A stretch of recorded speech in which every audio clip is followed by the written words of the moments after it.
কোনো মুসলমান পূজার সময় শুভেচ্ছা জানাতে পারবেন কিনা? পূজার সময় অন্য ধর্মাবলম্বীদের সাথে আমাদের সৌজন্যতার অন্য সব দিকগুলো আমরা যথাযথভাবে বজায় রাখবো, কিন্তু আগ তাদের পূজার উপলক্ষে শুভেচ্ছা জানানো, তাদের পুজোর কাজে সহযোগিতা করতে চাওয়া কিংবা তোরণ নির্মাণ করে তাদেরকে শুভেচ্ছা প্রকাশ করা, এগুলো অন্যায় কাজ। কেন অন্যায় কাজ? কারণ হলো তারা পুজোর মাধ্যমে শিরকে লিপ্ত হচ্ছে, যেটি আল্লাহর কাছে সবচেয়ে অপরাধ। আপনি বিশ্বাস করেন, আপনার ঈমানের প্রশ্ন এটি।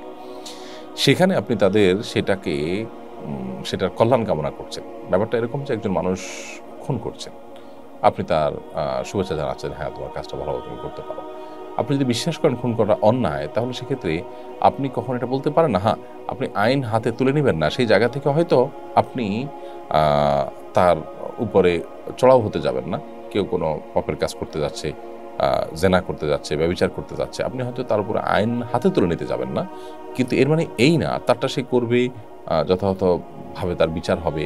ঠিক একইভাবে কেউ শিরকে লিপ্ত হবে, আল্লাহ তাআলা তার বিচার করবেন, আপনি সেখানে বিচার করতে যাবেন না, এটা ভিন্ন বিষয়। কিন্তু তারপরে আপনি তার সেই কাজে সহায়কের ভূমিকা, এটা আপনি কখনো নিতে পারেন না।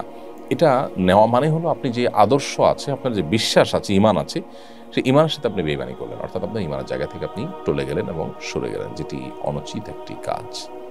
সমকামীদের সমর্থকদের কেন পাঠ্যপুস্তক প্রণয়ন করতে দিতে চান না আপনারা? তারা যদি যোগ্য হয়, তারা কেন পাঠ্যপুস্তক প্রণয়নের ভূমিকা রাখতে পারবেন না? প্রথম কথা হলো যে ভাই, যোগ্য মানুষের তো অভাব নেই দেশে, আলহামদুলিল্লাহ অনেক রকমের যোগ্য মানুষই আছে। আমরা দেখেছি বহু যোগ্য মানুষ আছেন যারা বিশেষ কোনো এজেন্ডা বাস্তবায়ন করেন না, বিশেষ কোনো এজেন্ডার জন্য, প্রকল্পের জন্য টাকা পয়সা নেন না, বিক্রি হয়ে যান না। এই মানুষগুলো তাদেরকে অমূল্যায়ন করা হয়, তাদেরকে খুব একটা গুরুত্ব দেওয়া হয় না। দ্বিতীয়ত হলো যে লেখকের আদর্শ এবং চিন্তাধারা, এটা তার লেখনীতে ফুটে ওঠে এবং পাঠকের মধ্যে সেটি কিন্তু সংক্রমিত হয়। এবং সেই সাথে আরেকটা গুরুত্বপূর্ণ বিষয় হলো যে আমাদের সন্তানদের ভবিষ্যৎকে আমরা আসলে বিকৃত চিন্তার মানুষদের হাতে ছেড়ে দিতে পারি না। পশ্চিমা পৃথিবীতে অনেক অভিভাবকরা রাস্তাঘাটে কিন্তু বেরিয়ে এসেছেন, তারা রীতিমতো এ ধরনের বিকৃত চিন্তা চেতনার বিরুদ্ধে তারা প্রতিবাদ করছেন, বিক্ষোভ করছেন, কারণ এর কুফলগুলো তারা দেখতে পাচ্ছেন নিজের সামনে, যে সন্তান কিভাবে ধ্বংস হয়ে গেছে, শেষ হয়ে গেছে।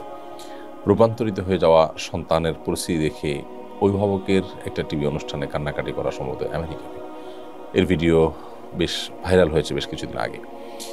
তো যে জিনিসটি তারা ধ্বংসের পরে বুঝতে পেরেছে, সেটা আমাদের আগে থেকেই বোঝার সুযোগ তৈরি হয়েছে, কারণ আল্লাহ তাআলা আমাদেরকে সতর্ক করেছেন। শয়তানের চক্রান্তগুলোর মধ্যে থেকে একটা হলো যে ফালায়ুগাইয়িরান্না খালকাল্লাহ, সে আল্লাহর সৃষ্টিকে পরিবর্তন করতে চায়। আল্লাহর সৃষ্টিতে যে পরিবর্তন করা, বিকৃতি সাধন করার তার যে প্রচেষ্টা, এটিকে রুখে দেওয়ার চেষ্টা আমাদেরকে অব্যাহত রাখতে হবে। মোহাম্মদ তারিকুল ইসলাম লিখেছেন, সমকামিতার গুনাহ কি তওবা করলে মাফ হবে? হ্যাঁ, এমন কোনো অপরাধ নেই যেটি আল্লাহ তাআলা তওবা করলে মাফ করবেন না। কেউ এই অপরাধে লিপ্ত হয়েছেন, আল্লাহর কাছে যদি কায়ুমের হককে মাফ চান, আল্লাহ তাআলা আশা করে যে মাফ করবেন। কারণ হক নষ্ট করে থাকলে তার ক্ষমাটাও গুরুত্বপূর্ণ এক্ষেত্রে। আর যে কোনো অপরাধের জন্য আল্লাহ সুবহানাহু ওয়া তাআলার কাছে মাফ চাইলে মাফ করবেন। এমন কোনো অপরাধ পৃথিবীতে নেই যেটি আল্লাহর কাছে মাফ চাইলে, তওবা করে ফিরে আসলে, অনুতপ্ত হয়ে, লজ্জিত হয়ে ক্ষমা চাইলে আল্লাহ মাফ করবেন না। সম্প্রতি ব্রাহ্মণবাড়িয়া একজন প্রসিদ্ধ মাজারপন্থী আলেমের উপর হামলা হয়েছে, যদিও তিনি শারীরিকভাবে আঘাতপ্রাপ্ত হননি। বিষয়টাকে আপনি কিভাবে দেখবেন?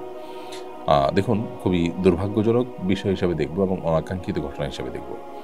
যে পন্থী হন না কেন, তাকে আঘাতপ্রাপ্ত করা, কে বা কারা করেছে আমরা জানি না, কি কারণে হয়েছে সেটাও জানি না। এটি সন্দেহাতীতভাবে দুর্ভাগ্যজনক, এটি কোনো অবস্থাতেই গ্রহণযোগ্য নয়। একটা কথা আমরা সবসময় বলি, ইসলাম কখনো আমাদেরকে আইন হাতে তুলে নিতে বলে না।